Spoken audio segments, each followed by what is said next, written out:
Good morning. It is Friday, May 15th. It is the end of our week, possibly the end of phase one in the governor of Kansas's plan. Might be entering into phase two next week when I start our devotionals. Just to give a little heads up, I'm going to continue to do these daily until the end of May. Starting June 1st, I'm going to dial them back just a little bit. I'm probably going to go to 3 days a week, Monday, Wednesday, and Friday, but I'll kind of continue these throughout the summer. So, they won't be coming to you every day, but at least, you'll still be getting something, so, be on the lookout for that, but, just giving you a forewarning now, and I'll say it, throughout the coming weeks as well, just so you're not blindsided if you're possibly looking for a devotional on a Tuesday or Thursday and they're not coming out. So anyways, we are closing out our final thing about loneliness, about being alone. I've known a couple of couples who endured the dreaded long-distance relationship.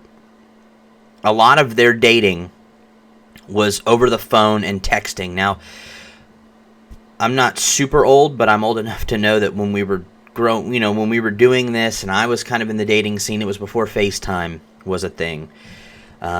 We used something called Skype. I think Skype is still relatively known today. By the way, I don't know how Skype dropped the whole thing. I mean, they were the only thing you could use to talk to people. I almost said to FaceTime people.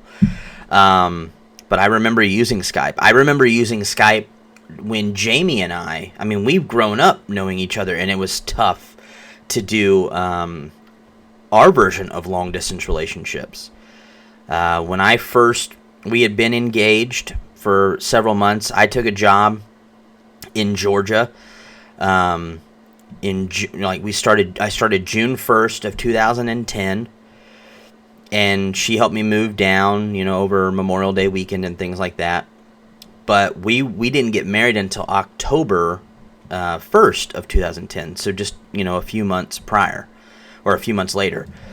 But she still had to stay here in Wichita to finish a summer class, so she, she technically walked, but she hadn't, she wasn't technically done with school, so she had to do that and plan a wedding all by herself, while I was starting my first summer, just jumping into full-time ministry. And I remember those 4 months being difficult, and we knew each other.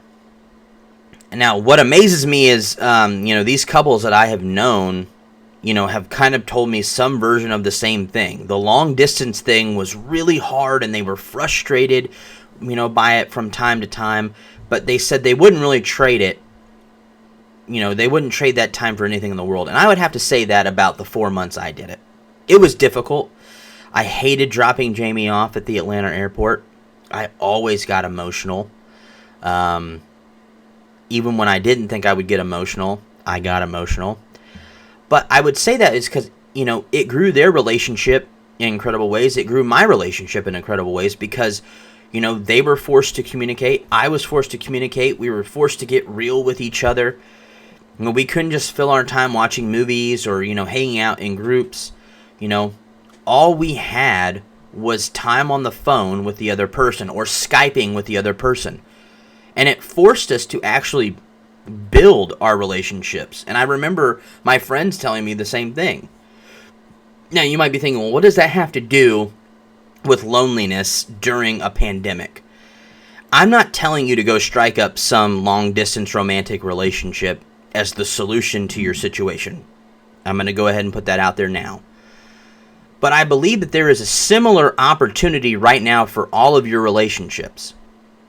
I believe it's possible to emerge from this period, this time of forced loneliness, with deeper, better friendships with the people in our lives.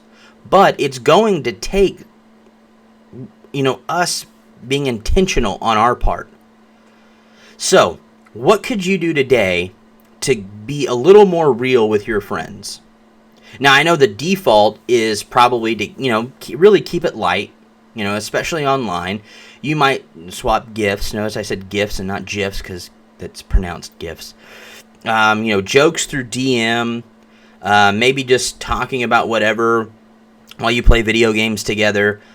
And that's all good stuff, and that's part of what makes life fun, and part of what get you through it might be part of what's getting you through this.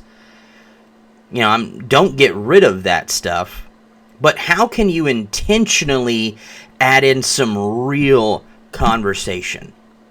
Maybe you can reach out and ask, hey, what can I pray for?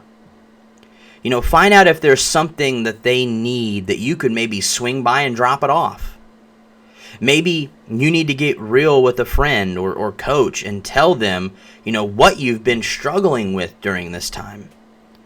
And I know that being vulnerable like that seems pretty scary, doesn't seem like something you necessarily want to do, but there is a depth of a relationship on the other side that kills loneliness like nothing else. So I'm going to close this devotional and this week out with a couple of scriptures. Both of them are from Hebrews. Hebrews chapter 10, verse 24 and 25 says, "And let us consider how we may spur one another on toward love and good deeds, not giving up meeting together, as some are in the habit of doing, but encouraging one another, and all the more as you see the day approaching." And then also, Hebrews chapter 3, verse 13 says, "But encourage one another daily, as long as it is called today, so that none of you may be hardened by sin's deceitfulness." So as I said yesterday, get in the lives of other people. You don't have to do it necessarily physically right now, but do it online. Start to, build those deeper relationships. Maybe that'll help you during this time, as I kind of talked about yesterday. So that's all I have for our week on loneliness. Hopefully it wasn't too rough for you. And so, like I said, starting June 1st, I'll be coming at you 3 days a week, Monday, Wednesday, and Friday. But so we'll have a couple more weeks of, week-long Devos, and I'll start those up again on Monday.